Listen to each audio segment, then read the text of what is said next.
Hello students, आज की class में आपका स्वागत है। व्यापारिक कंपनियों की स्थापना। विदेशी अपने व्यापार के लिए अपने और से अनेक लाभ तो प्राप्त किए, लेकिन उन्हें खतरे और कठिनाइयों का भी सामना करना पड़ा। कठिनाइयाँ इस प्रकार की थी कि उन्हें जो कारीगरों को कच्चा माल देना होता था, तैयार माल इकट्ठा करना होता था, माल का भंडारण करना होता था और उन्हें दूसरे स्थानों पर भेजने की जो व्यवस्था होती थी, ये सभी कार्य जो है वे दिक्कत आती थी। तो इसीलिए उन्होंने इन सभी कार्यों को सामूहिक रूप से और आसानी से करने के लिए अपने लिए कंपनियों की स्थापना की, व्यापारिक कंपनियों की स्थापना की थी। और ये कंपनियां जो हैं, सबसे पहले भारत में ईस्ट इंडिया कंपनी ने व्यापार के उद्देश्य से लंदन की कुछ अन्य कंपनियों के साथ मिलकर के स्थापना की थी। इसको देख करके हॉलैंड, फ्रांस आदि देश की भी व्यापारिक कंपनियां भारत में स्थापित होने लगी। इन कंपनियों के स्थापना के पश्चात यूरोप में जो व्यापार में थी, उसमें अपार वृद्धि हुई। यूरोप में व्यापार में हुई वृद्धि को परिणाम स्वरूप समाज में आर्थिक, सामाजिक और राजनीतिक जीवन में अनेक परिवर्तन आए। तो हम देखते हैं कि इन व्यापारिक कंपनियों की स्थापना के बाद यूरोप में किस प्रकार की परिवर्तन देखने को मिलते हैं। तो पहला है आर्थिक प्रभाव। यूरोप में की अर्थव्यवस्था में व्यापार और उद्योग का महत्व बढ़ने लगा था। मध्यकाल में प्रचलित वस्तु विनिमय पद्धति के स्थान पर अब सोने चांदी के सिक्के आर्थिक लेनदेन का माध्यम बन गए। अब लंदन, ब्रिस्टल जैसे अनेक देश व्यापारिक केंद्रों का यहाँ उदय होने लगा और व्यापार के लिए पूंजी उपलब्ध कराने वाले बैंकों की संख्या में भी वृद्धि होने लगी।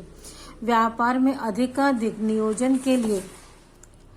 नियोजन होने लगे और जहाज निर्माण जैसे व्यापार से जुड़े अनेक नवीन उद्योगों का प्रारंभ हुआ। व्यापार एवं उद्योगों की अपार वृद्धि के कारण लाभ की मात्रा में वृद्धि हुई। फलस्वरूप यूरोपीय राष्ट्र अधिक संपन्न और समृद्ध होने लगे।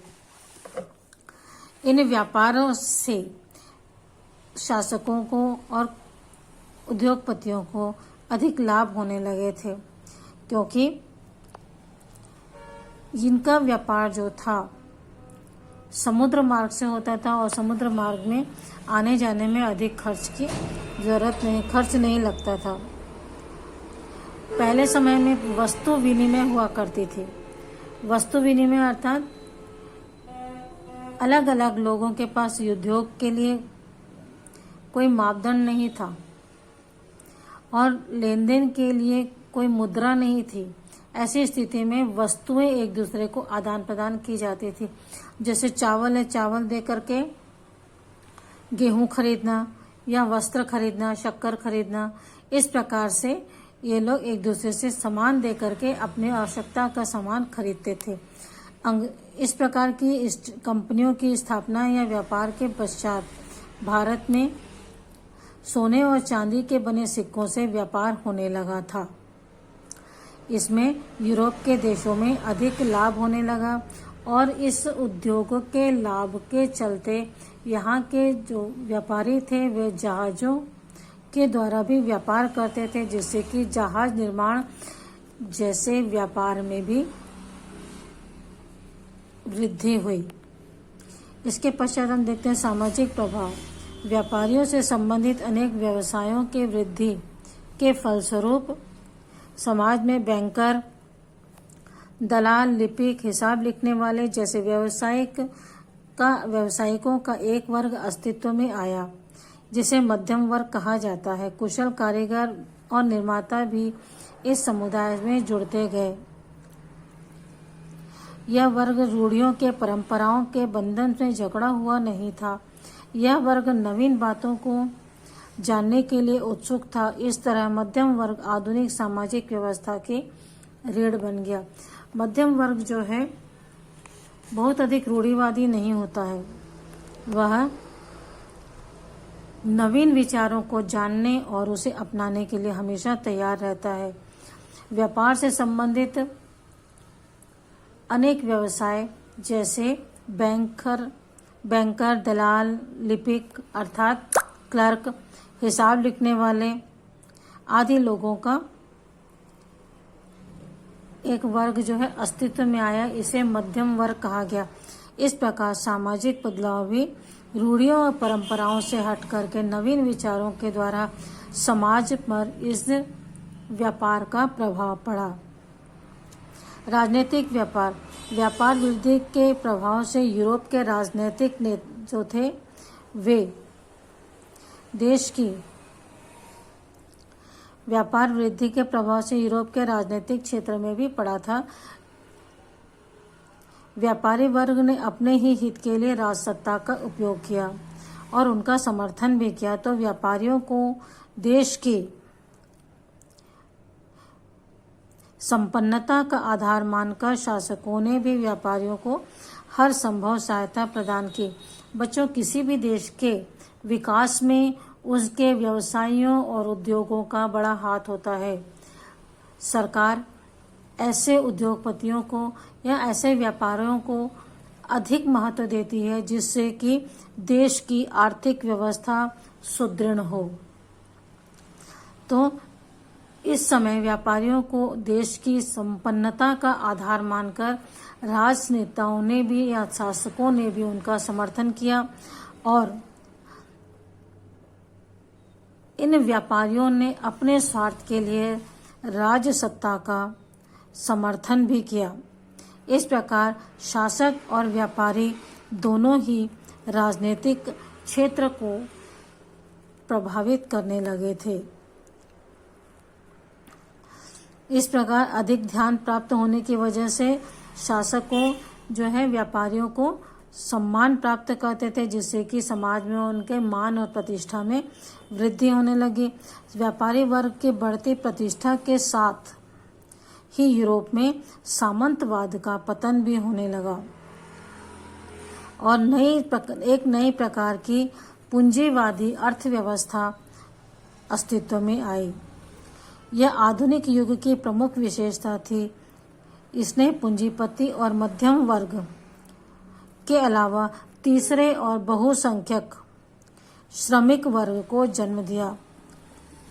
जहां व्यापार की अधिकता होगी वहां श्रमिकों का होना आवश्यक है। बिना श्रमिकों के कोई भी व्यापार, उद्योग या कारखानों का काम नहीं चल सकता।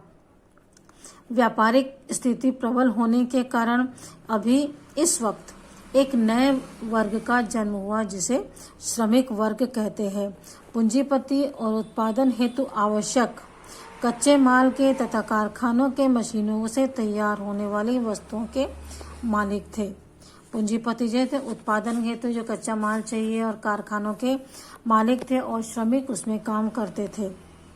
इस प्रकार ये श्रमिक जो है इन पूंजीपतियों से वेतन प्राप्त करते थे और नई वस्तुओं का निर्माण करते थे। अब व्यापारिक समुदाय ने उत्पादन प्रणाली में सुधार किया ताकि कम समय में ज़्यादा वस्तुएं तैयार की जा सके। पहले कारीगर अपने सामान्य औजारों से अपने घरों में अपने परिवार के सदस्यों की मदद से काम करते थे, किंतु उन्हें आवश्यक कच्चे माल और व्यापारियों से प्राप्त होता था। किंतु यह धीमी घरेलू व्यवस्था बाजार में लगातार बढ़ती मांग की पूर्ति का समर्थन नहीं कर सकी।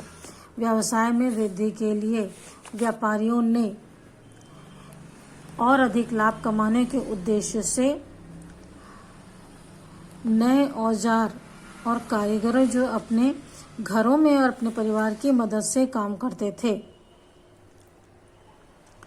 उनके द्वारा जो तैयार माल था वह धीमी गति से बनता था और कारखानों में मशीनों की सहायता से सामान जो है तीव्र गति से उपलब्ध हो जाता था। तो इस समय व्यावसायिकों ने व्यापारियों ने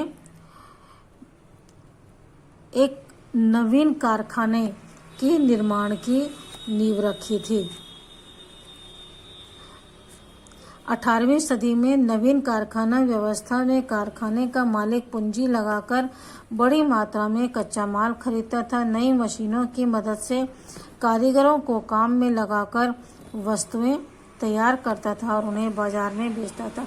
जो घरेलू उद्योग जो होते, छोटे उद्योग होते, उनमें मांग के अनुसार उत्पादन नहीं हो पाता था, इसलिए कारखानों की स्थापना की गई और उसमें कुशल मजदूरों के द्वारा कार्य किया गया, जिससे सामान जो है आसानी से और जल्दी बनने लगा और इससे बाजार की पूर्ति संभव हो पाई।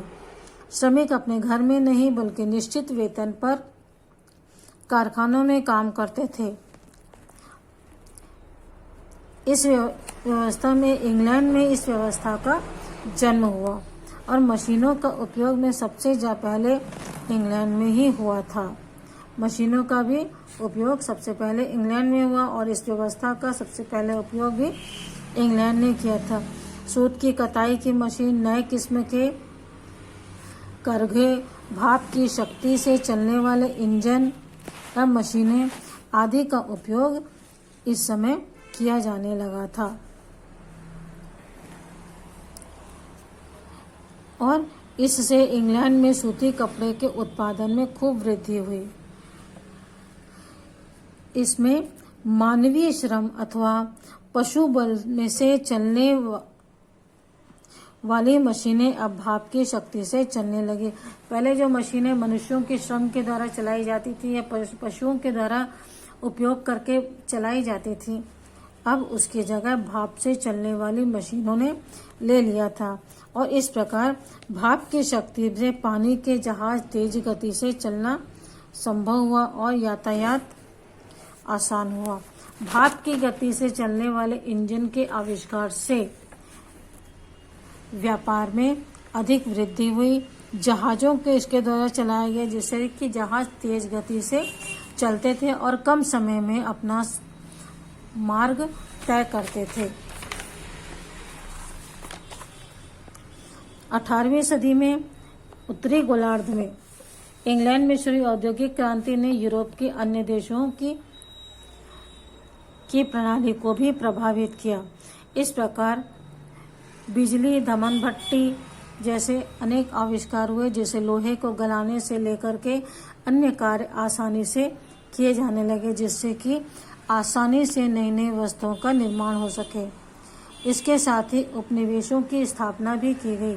अमेरिका महाद्वीप के संपन्न प्रदेशों को हस्तगत किया यूरोप के लोगों ने और वहां अपने उपनिवेश स्थापित किए। उपनिवेश अर्थात किसी दूसरे देश में जाकर के उन पर अपना कब्जा करना।